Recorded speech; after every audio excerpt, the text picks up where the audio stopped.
Look, you and me on the Charles River. I could die right now, Clem. I'm just happy I've never felt that before. Hello. So, just as I was thinking of going live, there's a new blog mod on his YouTube channel. So at this point, I was thinking I should become blog reaction streamer, maybe. Have you guys seen his YouTube? He makes like crazy Bannerlord mods and crazy quickly. So I think I have like a future if my own modding career does not work out. I think I have future just reacting to the mods that blog does. Hi, the genius of control arm.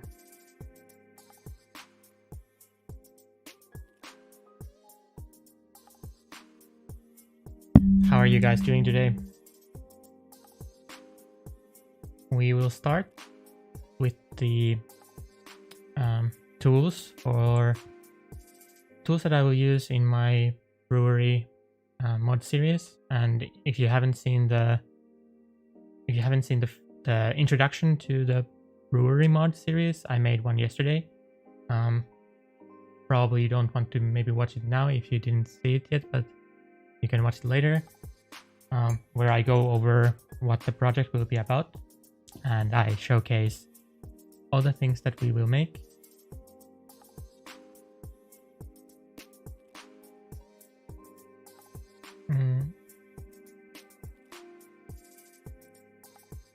And also I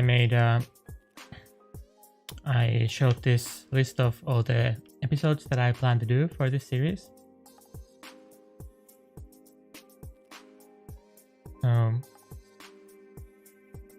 This is the first stream, so we will start from the beginning, and we will do at least, I think, the first two and maybe the third one, depending on how the time goes and how I'm feeling about it. And after that, I will have to edit the videos and make them into actual episodes for the modding series. Oh, my internet acting up. Let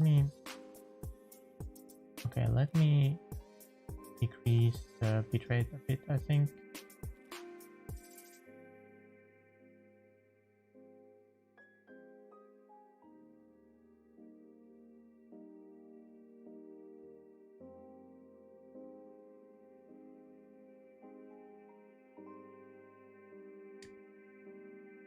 Okay. Is everything good with the stream?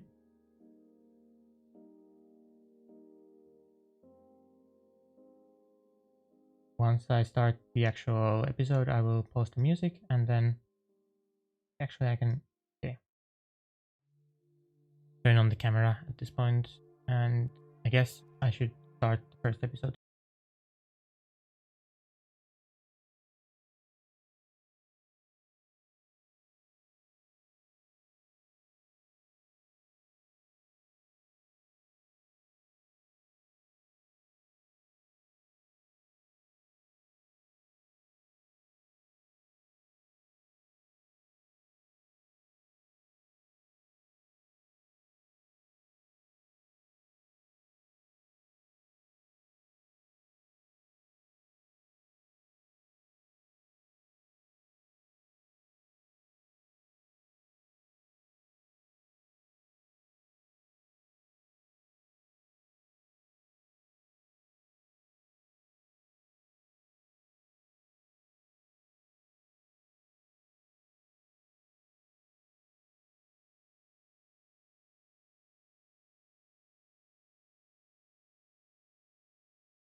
Okay, so hello everyone, and welcome to the first episode of my Artisan Brewery modding tutorial series.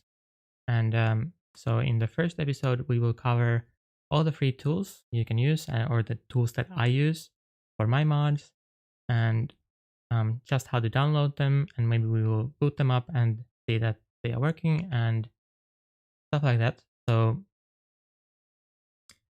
let's start from the programming side of things. So the very first tool we should use is Visual Studio Community Edition. So this is the free version of Visual Studio, and so it's a programming tool made by Microsoft. And to get this, and this is like pretty much what everyone uses for C# programming. So you should definitely get this. And once you start the installation process, you will eventually get to a view that looks something like this, where you will have to choose your features for Visual Studio since it has a lot of different development environments. So for our purposes, the only thing that really matters for Bannerlord modding is the .NET desktop environment. So I have some other things selected here, but I can even just disable them and select just the .NET desktop development environment. And in the optional, I can also disable some of these, but it doesn't really matter too much. You can select additional framework versions here and stuff like that. But the things that really matter are that you have IntelliCode and just-in-time debugger. Other than that, you can just go ahead and do whatever, or go ahead with the installation process once you have the .NET desktop tools. And it will take a while, but in the meantime, on top of Visual Studio, which has its own editor, text editor, of course, I also use two other text editors. So I use Notepad++, and this one I use for, I have my own system of using 3 text editors. So I use Notepad++ when I want to open reference files. So files that I'm not actively modifying, that are not part of my project. And then I have third text editor, which is Visual Studio Code. And the way I use this one is that I open it in the folder with my XML files, and I use Visual Studio Code for editing the XML. And then I use Visual Studio for editing the code files. And you can have your own system for managing all the different editing views and stuff, but I like my 3 editor setup, and all these are fairly good programs.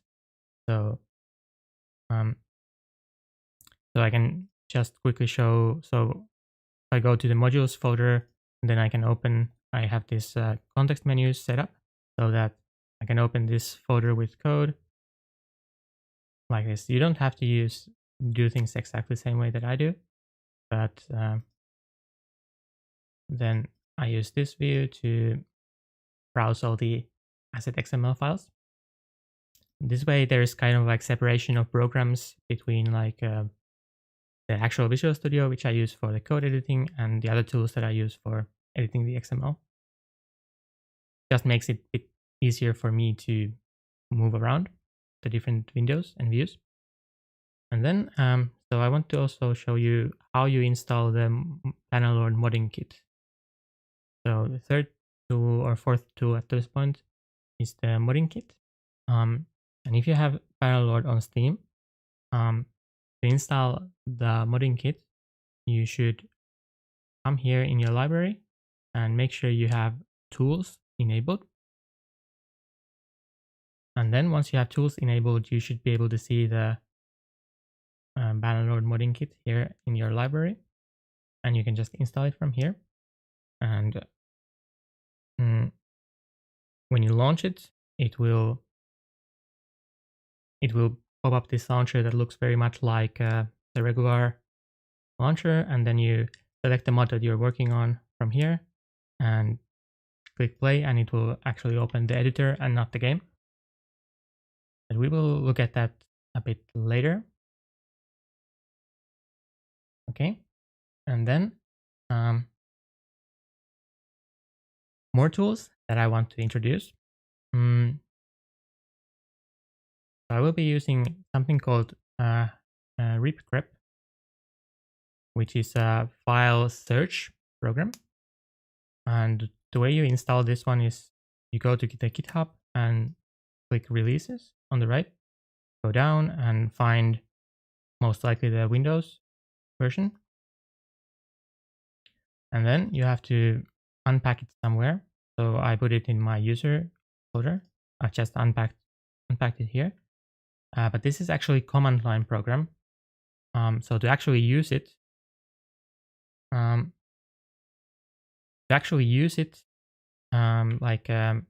easily, you need to go to your environment variables. So I go to the Windows search, I type environment variables or something like that. Bring up this environment variables view, and you need to add this to your path variable. So there's path for system and path for user. It doesn't matter really which one you put it in. Only difference is that these ones will only work when you're on your user. So I select my path and I add the wherever I unpacked the ripgrep here in my path. What this does is that it brings all the executables inside this folder to like view, like to a global view. So when I open PowerShell, wherever I am, I can just type RG and press tab to complete it to the rg.x. And this is, by the way, PowerShell, which is just a command line for Windows. It should be installed by default in your Windows. So to open this, I also just press start and type PowerShell, and I can open new Windows.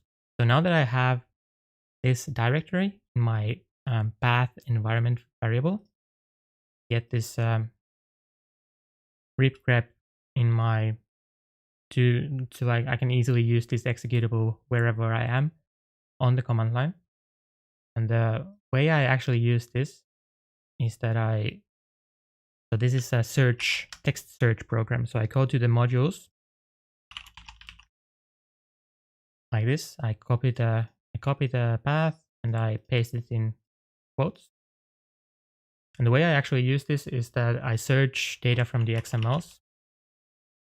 So let's say I don't remember something about like the tailwords has this own HTML like layout language.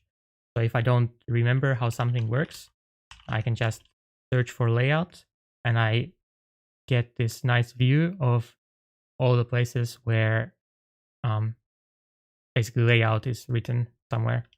So this is extremely useful when you don't remember how something works exactly. And I will use this many times. So I recommend you set this up if you plan to do any XML editing or plan to do any UI of your own. So again, I just unpack the files and unpack the program wherever, and then I come to my environment variables and set the path to include this one. And we will also need to edit the environment variables again later, but first things first. Let's see. Then other tools that I will use are Blender for the 3D editing or editing the 3D objects. So Blender is a great program. And if you install it, you will get to something that looks like this. And I will cover very basics of 3D editing later. But right now, if you get to something that looks like this, you are at the correct position or far along enough. But this should be easy to download and easy to install. Very straightforward. Then another asset tool is GIMP, which we will use for 2D editing. So you could use this to edit textures, I will probably not do texture editing in this tutorial series, but we will use GIMP shortly to edit our UI sprites, which are 2D assets for the UI. And if you're familiar with Photoshop, I recommend you keep using Photoshop. GIMP is not better in any way. I think it's maybe worse than Photoshop in some ways, but it's free, and all the tools in this list are free. So I will use GIMP for the sprite editing. And then final tool for this list will be the Butter theme module template. So if you search for Butter mod template, this is a bit confusing. It's actually this second one, which is the correct one. And this is what we will use to create our project and set up some nice things in the very beginning. So we will actually go through what this template does. But first, we need to get it working. And the way you install this is just open your command line of choice. Let me just open new one. You open your command line of choice, and in this case PowerShell. You copy this line, and then it is already installed. If you have Visual Studio, you have to have Visual Studio installed first, but then this should just work. And then, but to also utilize this well, there's additional steps that you need to do. So let's see, there are instructions here, but I need to read it first to show you where they are exactly. So here it says, Bannerlord game dir is an environment variable. So we think that it would be best to set this once on a system instead of hard coding the game path every time. So this recommends that you set this environment variable. And environment variables are just things that we were editing just a few moments ago. So we go back to, let's open this again. So let's go back to environment variables. Come here, and you see I have added this Bannerlord game directory environment variable as a new variable. So this is also something that you should do to utilize this this mod template effectively. And this will make it so that you can, if you have this variable set up right, so you can basically just any mods that I have made with this system will just work right away on your system. Your solution, the Visual Studio solution, will find all the correct files it needs automatically based on this environment variable, which points it to your game directory. So this system works quite nicely. And also, so now I guess I can create my own module already. So this will be called Artisan Beer. So this is my mod name, and this will create. Oh, actually, I need to first I will go to my mods directory, which is where I actually put all my mod files. So this is inside my user directory and not in the actual Bannerlord modules yet.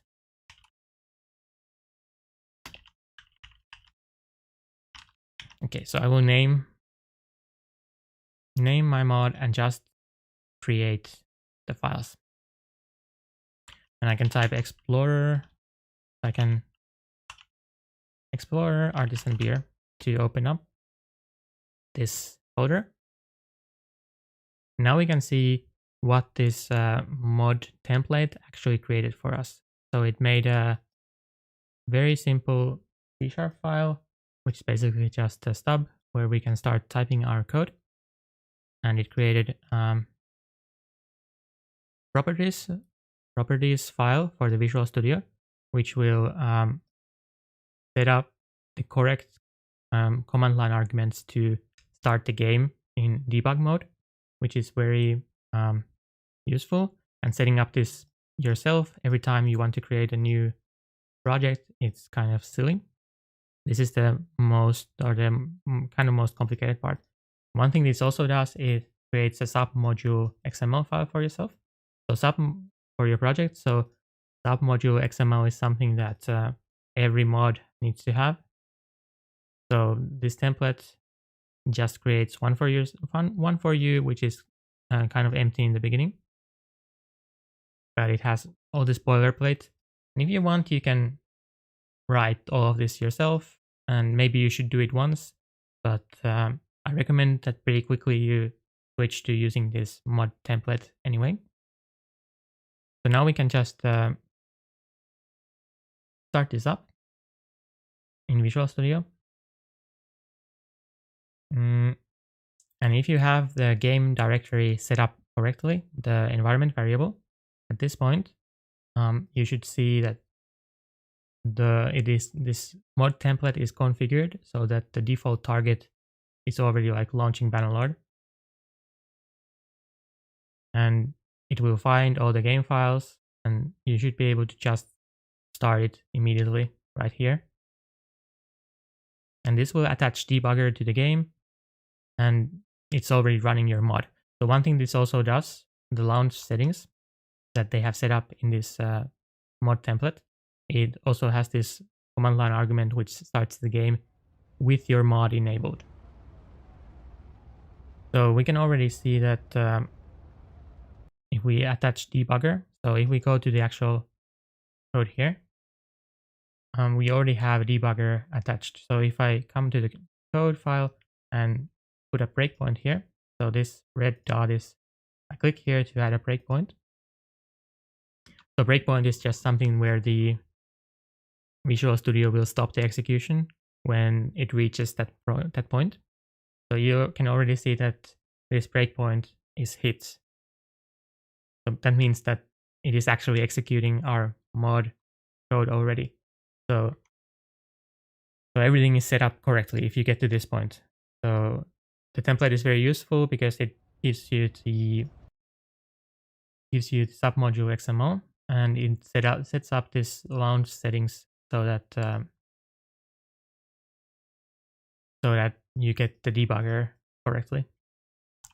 And so our code in this case is in my user directory, but the mod template is also set up so that it will copy all the files when you launch. So when I click launch here, or I click rebuild solution, for example, we'll build all the program files, and it will package them, and the mod template is set up so that it will copy everything to the modules directory. So it has to actually create this modules directory in the game modules. So this is where the mod template will copy all the DLLs and stuff, and it will create this submodule XML here. And we can look what it has written here. So it has written all this boilerplate XML dependent modules. This mod depends on all the default modules, and has also set up this to load the correct DLL. And this is how everything just seems like it's magically working, but it is because the mod template has this submodule XML set up already for us. So that is very useful. And so now we have all the text editors we need. We have the code editor, we have 3D modeling tools, we have texture editing tools, and we have our text search tool to search stuff from the XML files already in the game in the form of grep.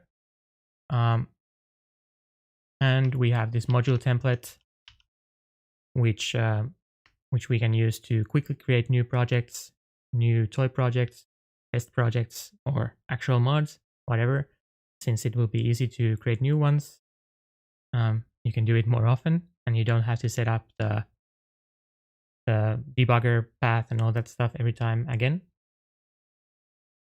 maybe you want to once do this submodule XML by hand just to see what there is, but it's mostly not very important or very interesting. So your choice. So these are all the free tools you can use to create your mods, and the free tools I use to create my mods. And I can fully recommend using each of these, and they are completely free.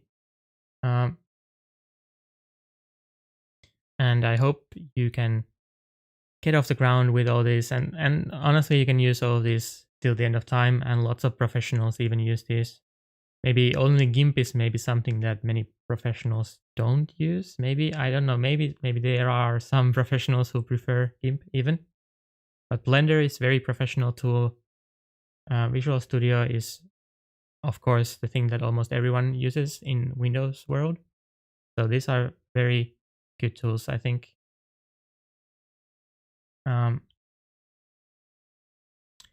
So, and also there was a question about setting the beta version. So for example, I have, so the way you set up beta in Steam is just right click on the game in your properties, come here, set the beta to, in this case, 1.7.2, which is the latest version. And I will do this on the latest version just so that it's tiny bit more evergreen, like not so immediately outdated, but of course we will have new betas in the future, and who knows, maybe at some point you don't want to even be on the latest beta.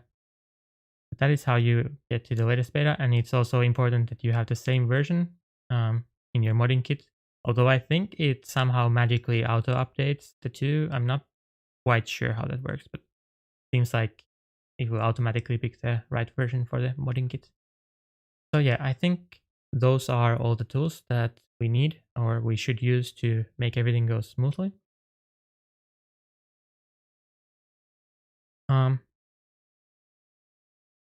Yes, Vasson chat is working. I'm not looking at it too much, but because like I want to record like YouTube video of this, but yeah, I think the first part is like done now.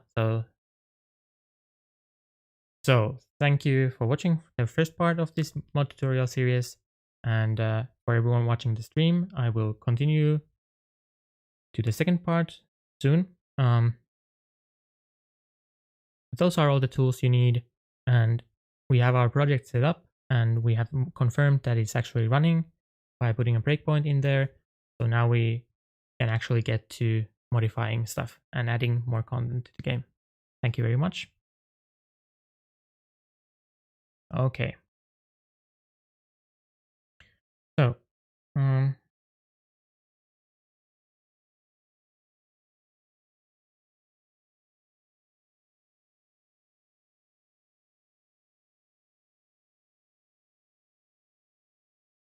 yes, that is working for me right now. Okay. So that is the first part of the tutorial series.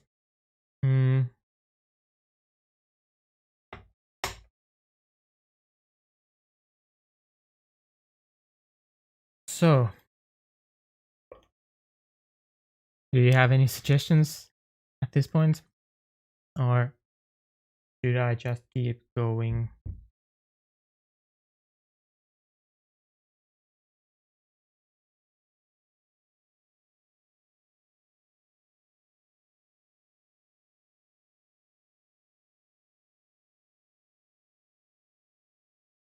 Let's look at the plans I had. So the next one will be XML editing and adding the beer item. I kind of forgot to do an intro, but it doesn't matter too much. I can maybe record the beginning again, or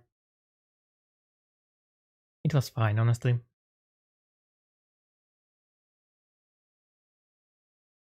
So I guess we go on to the next part.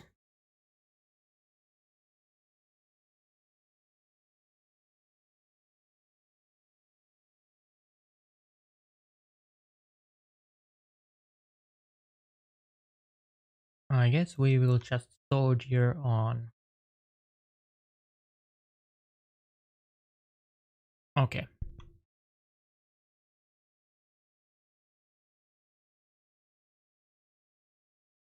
Right.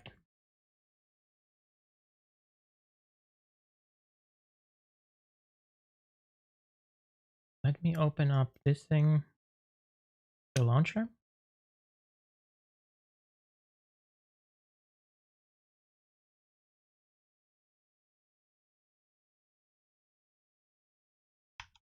And let's open a couple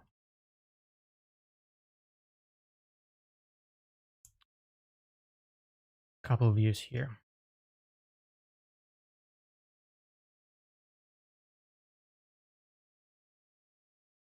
Okay.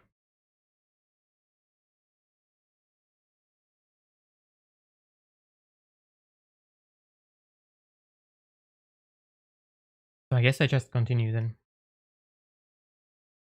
Okay. So, hello everyone, and welcome to the second part of my Artisan Beer Modding tutorial.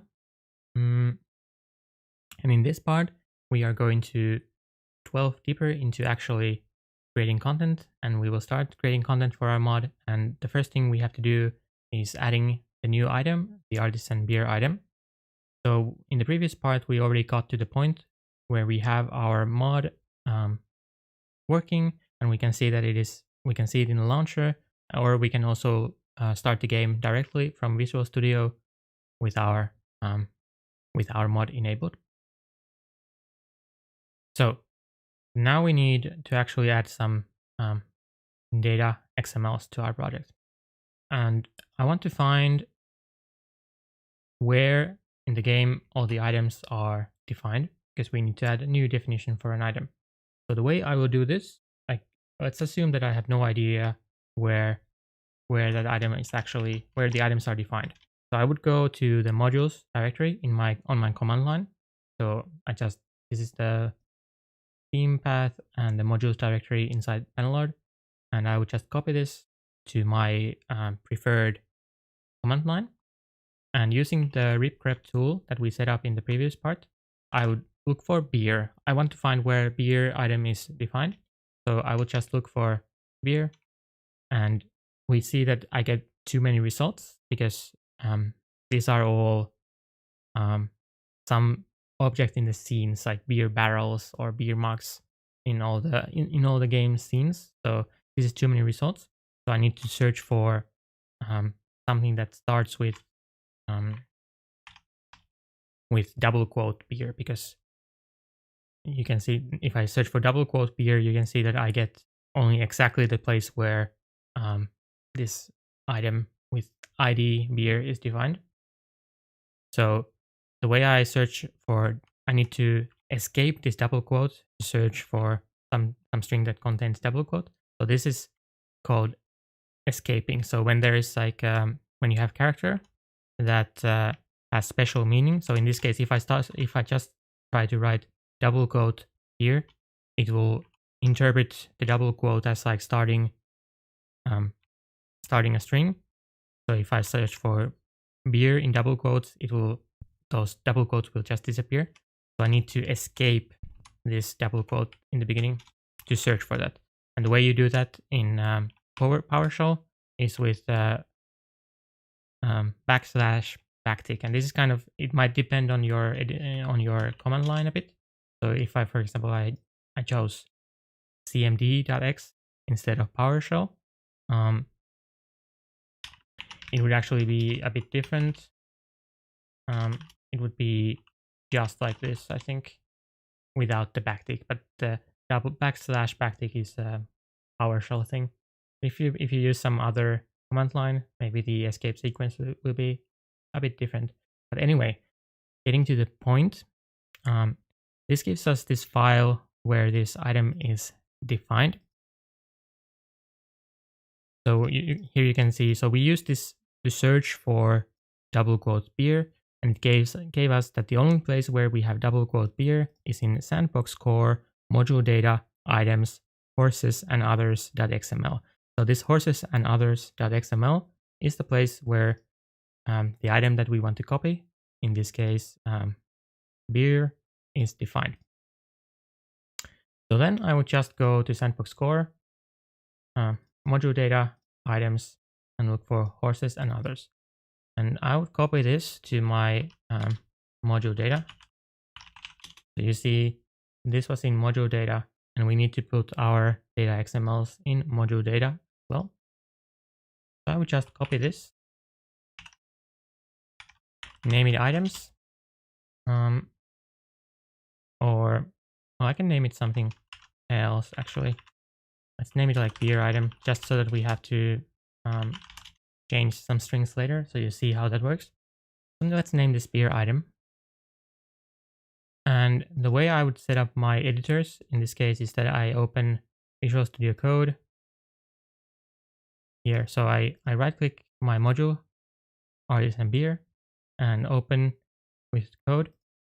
And I will use the Visual Studio Code for my XML editing. So I can go to module data and beer item.xml. And this has all the stuff that we don't want in it because we only want the beer item.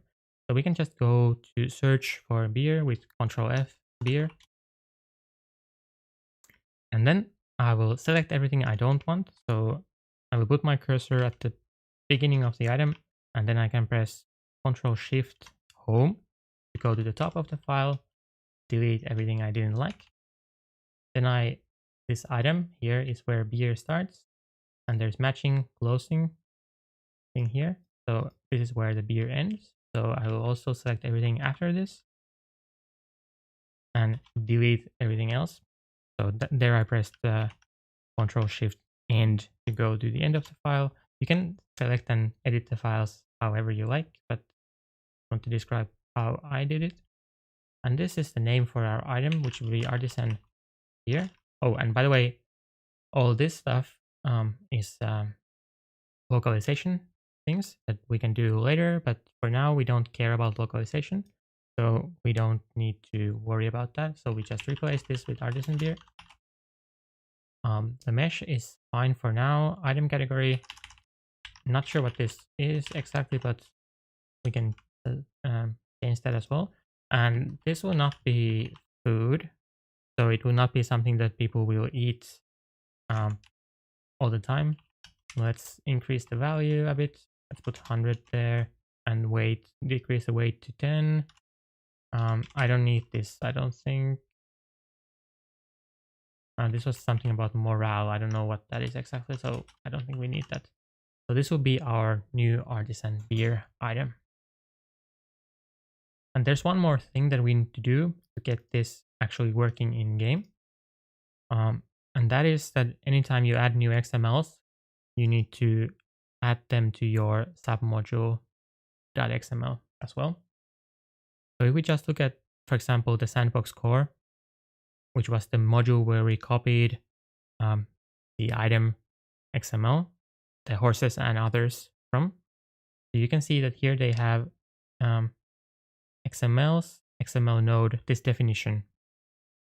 What this says is this is the type for the items, so or the type that helps the game find, basically link this with item objects in the game, and this is the file path, and these are just in which game modes this is included. So all the items are included in these game modes, so that works for us as well. We don't need to change anything unnecessarily. This is all fine. So we need to put this into our own submodule.xml, but I will edit it here. Make sure that the end product is actually valid. We have I had to, because I cannot highlight here the closing tag for these XMLs. I needed to write that manually here. Okay, and since I changed the path here to beer underscore item, so that is what needs to come here in this path. So now the game will try to load item type, or like it will interpret this XML as item XML from this path. And you don't need the .xml here in the path. Okay. And it will load these items for these game types, which is everything we need. Maybe the custom game is not necessary, but it's also doesn't really matter. Okay, so now we can just go into Visual Studio, press F5 to launch our project. Or you could even launch it through the launcher, but doesn't really matter. Let's hop into the game for the first time.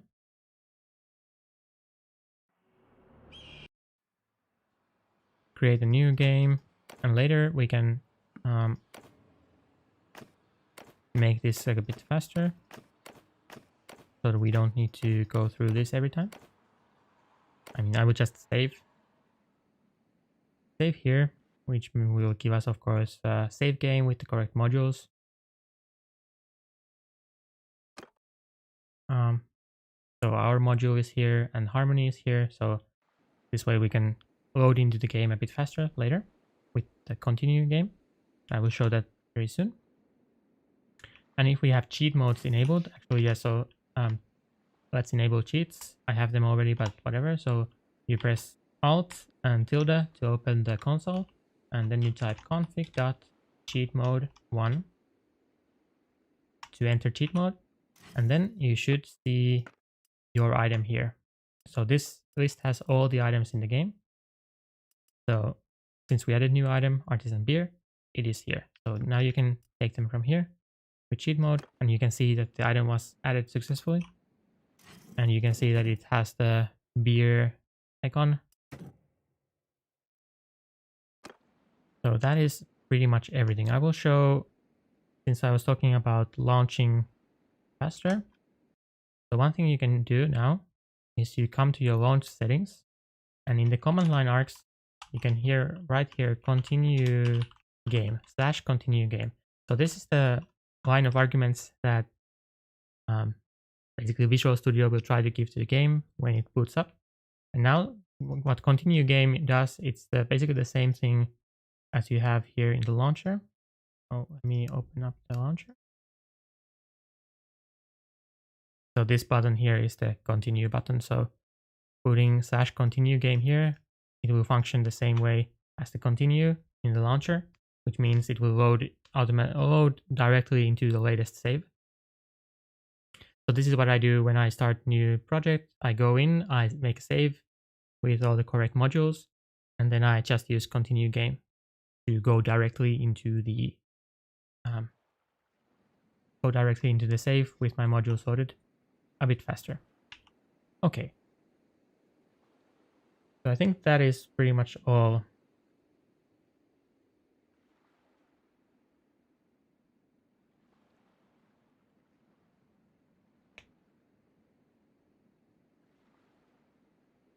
I think that is pretty much all for adding the item part. And I see that my internet is not working properly. So maybe I will call it here. Okay.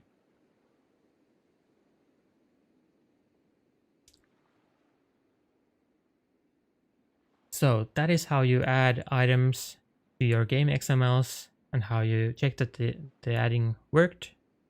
And now we have our Artisan Beer, and it doesn't do anything yet, but in the next part I will make it actually do something, and then we can continue from there. But this is a good place to start, and only thing about the XML editing really is that you have to always add them to your submodule.xml for every item type you add, and every XML you add needs to be included in that file so that the game will find your XMLs. But other than that, it is fairly straightforward to add new ones. One thing I actually wanted to also mention here is that yes. So this was not, I actually needed to, so one thing that I needed to change here actually is this ID. So I needed to write here Artisan Beer. So if you don't, so here, if you just keep the item ID as beer, it will override the beer item in the game, the original game, because we made a new item with the same ID. That is not actually what we wanted. So we wanted new item. So we need to change the ID to something new, some unique new thing. So now that we have this artisan beer item, which is unique here, now if we launch, the game will have both the beer and the artisan beer. Okay, should have explained that in a better order, but I guess I can fix that with the magic of editing anyway later.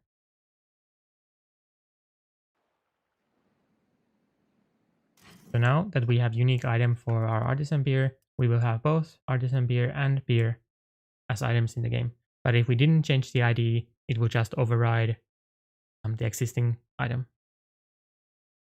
Okay, so this was the second part of my tutorial series. So thank you so much for watching. And in the next part, we will go into actual coding and make this item do something. So in this case, we will make it behave like an HP potion in the combat, so that our item actually is at least somewhat interesting already. So thank you so much for watching, and I hope to see you in the next part. Thank you. Okay, so I think my internet is kind of spotty at the moment. I think if you're watching the stream, you've probably seen that I'm dropping some frames.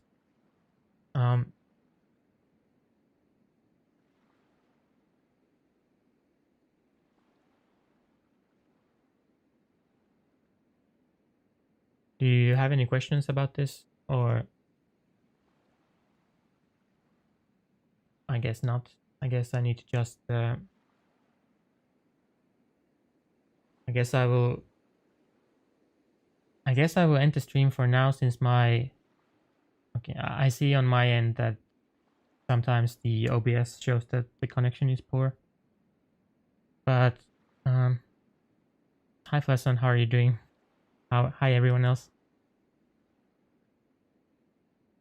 Yes, I will edit these first 2 episodes and upload those, and then continue a bit later today, maybe into the next parts.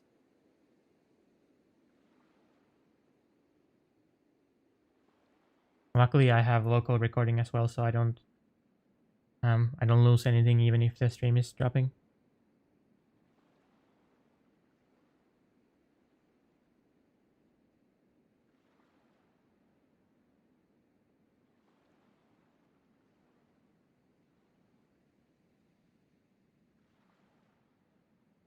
Okay.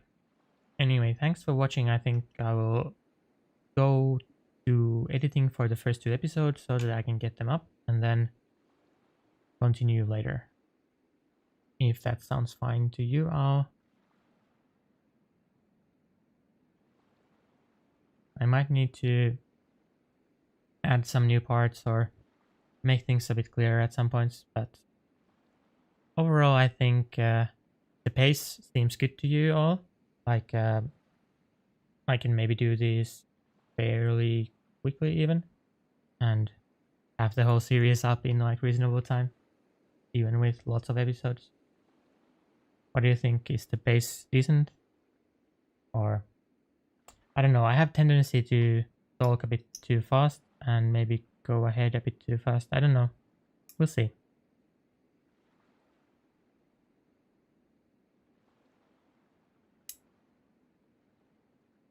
I try to compensate by explaining everything like in as much detail as I can. So if it's a bit fast, then it kind of counteracts. If I say less useful things, then it doesn't matter if it is a bit faster. But anyway, okay. Thanks, Master Dot. I don't know. And thanks everyone. I hope to see you again fairly soon.